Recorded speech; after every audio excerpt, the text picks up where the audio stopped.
क्या दुनिया तीसरे वर्ल्ड वॉर के कगार पर है? ईस्टर्न यूरोप से लेकर साउथ चाइना सी तक टेंशन बढ़ रही है। पावरफुल देश हाई अलर्ट पर हैं और अलायंस बदल रहे हैं। पिछली ग्रेट वॉर के बाद बना ग्लोबल ऑर्डर अब टूट रहा है और अब कॉन्फ्लिक्ट्स एक दूसरे से बहुत जुड़े हुए हैं। एक जगह की छोटी सी चिंगारी भी ग्लोबल कैटास्ट्रोफी बन सकती है। हमें पूछना चाहिए, क्या हमारे लीडर्स हमें शांति की ओर ले जा रहे हैं या हम नींद में ही किसी डिजास्टर की ओर बढ़ रहे हैं? स्टेक्स इतने ऊंचे पहले कभी नहीं थे। इस वीडियो में हम आज के फ्लैश पॉइंट्स, हिस्ट्री से मिली सीख और क्या वर्ल्ड वॉर 3 नए डरावने रूपों में शुरू हो चुकी है, इस बारे में जानेंगे। आज के खतरों को समझने के लिए हमें पीछे मुड़कर देखना होगा। वर्ल्ड वॉर आई एक छोटे से हत्या से शुरू हुई थी, लेकिन अलायंस और दुश्मनी ने इसे ग्लोबल ब्लडबाथ में बदल दिया। सियाक यह है, जब टेंशन ज्यादा होती है तो छोटी घटनाएं भी कंट्रोल से बाहर हो सकती हैं और अलायंस जाल बन सकते हैं। WWI के बाद की अधूरी शांति के कारण WWIB हुई, जिसे गुस्से, इकोनॉमिक प्रॉब्लम और अग्रेसिव आइडियोलॉजी ने हवा दी। समझौते काम नहीं आए। केवल यूनाइटेड रेजिस्टेंस ने आगे की तबाही को रोका। एटॉमिक बॉम्बिंग और होलोकॉस्ट ने बेकाबू अग्रेशन और नई टेक्नोलॉजी का डर दिखाया। शांति के लिए विजिलेंस, यूनिटी और मजबूत ग्लोबल इंस्टीट्यूशंस की जरूरत है। ये वो सबक हैं जिन्हें हम भूल नहीं सकते। आज दुनिया के कई हिस्से ऐसे हैं जहां से कभी भी ग्लोबल वॉर की चिंगारी उठ सकती है। ये रीजंस सिर्फ अपने देशों के लिए ही नहीं, बल्कि पूरी मानवता के लिए खतरा बन सकते हैं। रशिया यूक्रेन कॉन्फ्लिक्ट अब सिर्फ 2 देशों के बीच नहीं रहा। ये एक प्रॉक्सी वॉर बन चुका है जिसमें नेटो और पश्चिमी देश भी शामिल है। इस टकराव ने पूरे यूरोप में अस्थिरता फैला दी है और हर दिन एस्केलेशन का खतरा बढ़ता जा रहा है। एशिया में चाइना की ताइवान को लेकर आक्रामकता और उसे डिफेंड करने की यूएस की कमिटमेंट्स दोनों न्यूक्लियर सुपर पावर्स को आमने सामने ला सकती है। ताइवान स्ट्रेट में हर छोटी घटना बड़े युद्ध का कारण बन सकती है। मिडिल ईस्ट हमेशा से एक बारूद का ढेर रहा है। इजराइल और ईरान के बीच बढ़ती तनातनी सीधी झड़पों में बदल सकती है, जिसमें अमेरिका भी खींच सकता है। इससे न सिर्फ क्षेत्रीय बल्कि ग्लोबल ओनियल सप्लाई भी खतरे में पड़ सकती है, जिससे पूरी दुनिया की इकोनॉमी हिल सकती है। नॉर्थ कोरिया के न्यूक्लियर एम्बिशन और साउथ कोरिया, जापान के साथ उसकी दुश्मनी एशिया में तनाव को और बढ़ाती है।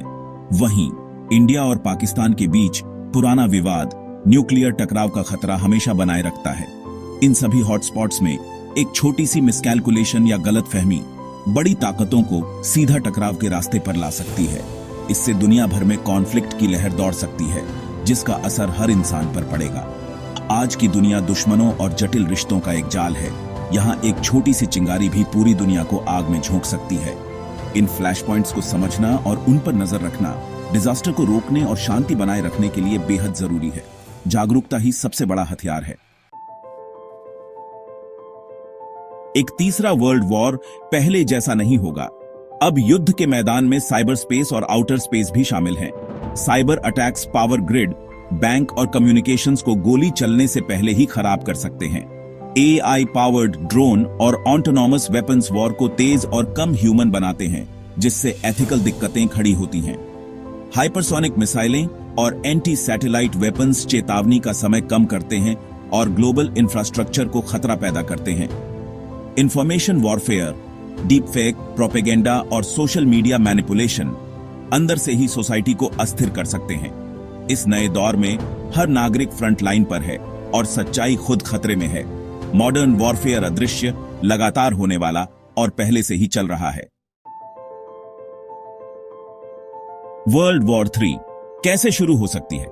आज की दुनिया में कई ऐसे पॉइंट्स हैं जहां से एक छोटी सी चिंगारी भी पूरी दुनिया को जंग में झोंक सकती है। आइए जानते हैं कुछ ऐसे संभावित सिनेरियोज जिनसे तीसरा विश्व युद्ध शुरू हो सकता है। पहला सिनेरियो, अगर चाइना ताइवान पर हमला करता है तो यह सिर्फ एक रीजनल कॉन्फ्लिक्ट नहीं रहेगा। यूएस और उसके अलाइज तुरंत जवाब देंगे, जिससे एशिया पैसिफिक में तनाव चरम पर पहुंच सकता है।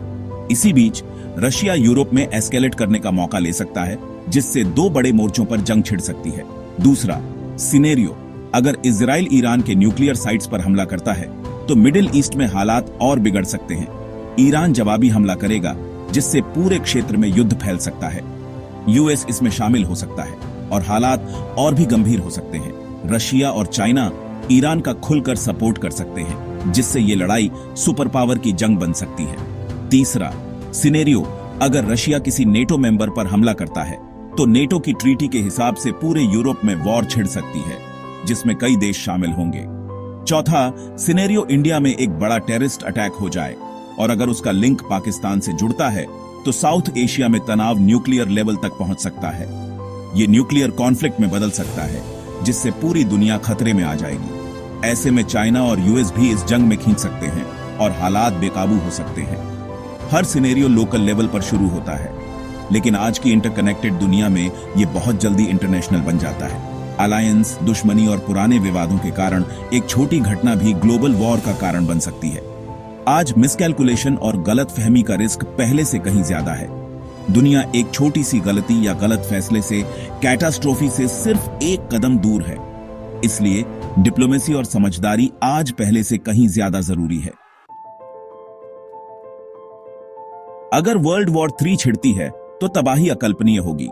शहर हाइपरसोनिक और न्यूक्लियर मिसाइलों से घंटों में तबाह हो जाएंगे। इंफ्रास्ट्रक्चर, पावर, पानी, हॉस्पिटल ढह जाएंगे, जिससे बचे हुए लोग अफरा तफरी में आ जाएंगे। इंटरनेट और सैटेलाइट्स फेल हो जाएंगे, जिससे ग्लोबल कम्युनिकेशंस और बैंकिंग खत्म हो जाएगी। सप्लाई चेन टूट जाएंगी, जिससे बड़े पैमाने पर भुखमरी और बेबसी फैल जाएगी। न्यूक्लियर वॉर से न्यूक्लियर विंटर शुरू हो जाएगा, जिससे एग्रीकल्चर ढह जाएगा और अरबों लोग मर जाएंगे। रेडिएशन सदियों तक ग्रह को जहरीला कर देगा, इकोसिस्टम ढह जाएंगे। एक तीसरा वर्ल्ड वॉर जीता नहीं जा सकता, यह सामूहिक आत्महत्या है। खतरों के बावजूद वॉर होना तय नहीं है। डिप्लोमेसी हमारा सबसे अच्छा बचाव है। लीडर्स को बात करते रहना चाहिए, संकट में भी। न्यूक्लियर डेटरेंस हालांकि डरावना है, इसने दशकों से बड़ी ताकतों के बीच सीधी वॉर को रोका है। यूएन जैसे ग्लोबल इंस्टीट्यूशंस हालांकि परफेक्ट नहीं है, बातचीत और कॉन्फ्लिक्ट रेजोल्यूशन के लिए जरूरी प्लेटफॉर्म प्रोवाइड करते हैं। उन्हें मजबूत बनाने के लिए सुधार और नई कमिटमेंट की जरूरत है। आखिर में लोगों को शांति की मांग करनी चाहिए, हाइपर नेशनलिज्म को रिजेक्ट करना चाहिए और डिप्लोमेटिक सॉल्यूशंस को सपोर्ट करना चाहिए। एक जागरूक जनता लापरवाह लीडर्स को रोक सकती है। वॉर में आम लोग सबसे ज्यादा पीड़ित होते हैं। समझ और सहयोग बनाना ही हमारी एकमात्र उम्मीद है। उम्मीद एक एक्टिव चॉइस है, जिसे हमें मिलकर करना होगा। अगर अनहोनी हो जाए और वर्ल्ड वॉर 3 हमारी दुनिया में आ जाए तो आगे क्या होगा? ऐसे कॉन्फ्लिक्ट के बाद सब कुछ तबाह हो जाएगा। शहर टूट जाएंगे, इकोनॉमीज बिखर जाएंगी और लाखों जिंदगियां हमेशा के लिए बदल जाएंगी। पर हिस्ट्री दिखाती है कि सबसे बुरे समय से भी इंसानियत फिर से खड़ी हो सकती है। दुनिया में तबाही के बाद सबसे पहले ह्यूमैनिटेरियन काम होंगे। बचे लोगों को बचाना, खाना और रहने की जगह देना और परिवारों को फिर से मिलाना। देशों को अपनी पुरानी दुश्मनी भूलनी पड़ेगी। मदद करने और जख्मों को भरने के लिए साथ मिलकर काम करना होगा। फिजिकल और इमोशनल दोनों तरह के। फिर से बनाने के लिए बहुत ज्यादा इंटरनेशनल कोऑपरेशन की जरूरत होगी। जैसे वर्ल्ड वॉर 2 के बाद दुनिया एक साथ आई थी यूनाइटेड नेशंस बनाने और मार्शल प्लान से यूरोप को फिर से बनाने के लिए, वैसे ही कोलैबोरेशन का एक नया दौर शुरू हो सकता है। इस बार सिर्फ इंफ्रास्ट्रक्चर पर ध्यान नहीं होगा, बल्कि भरोसा बनाने, एनवायरमेंटल डैमेज ठीक करने और फ्यूचर के लिए टेक्नोलॉजिकल सेफगार्ड्स पक्के करने पर भी होगा। जो सबक सीखेंगे वो कड़वे होंगे पर जरूरी होंगे। दुनिया को सिक्योरिटी के बारे में फिर से सोचना होगा, शांति बनाने को सबसे ऊपर रखना होगा और कॉन्फ्लिक्ट रोकने के लिए मजबूत सिस्टम बनाने होंगे। वॉर के नुकसान के बारे में ग्लोबल एजुकेशन, मेंटल हेल्थ में इन्वेस्टमेंट और कम्युनिटीज को शांति से झगड़े सुलझाने के लिए ताकत देना बहुत जरूरी होगा। सबसे बढ़कर वर्ल्ड वॉर 3 के बाद हमें ये याद दिलाएगा कि जिंदा रहने के लिए यूनिटी, कंपैशन और एक बेहतर कल के लिए एक शेयर्ड विजन जरूरी है। फिर से बनाते हुए इंसानियत के पास अपनी दुनिया को नया रूप देने का मौका होगा। कॉन्फ्लिक्ट की जगह कोऑपरेशन चुनना और डर की जगह होप चुनना। क्या होगा अगर वर्ल्ड वॉर 3 पहले से ही हमारे बीच चल रहा है, लेकिन यह जंग पारंपरिक हथियारों या सेनाओं से नहीं, बल्कि इकोनॉमिक्स, टेक्नोलॉजी और इंफॉर्मेशन के जरिए लड़ी जा रही है? आज की दुनिया में युद्ध का चेहरा बदल गया है। अब यह सीमाओं पर नहीं बल्कि डिजिटल और आर्थिक मोर्चों पर लड़ा जा रहा है।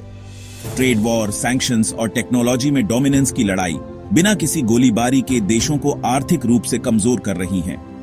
कंपनियों और सरकारों के बीच डेटा और इनोवेशन की होड़ एक नई तरह की जंग है, जिसमें हर देश अपनी ताकत दिखाने की कोशिश कर रहा है।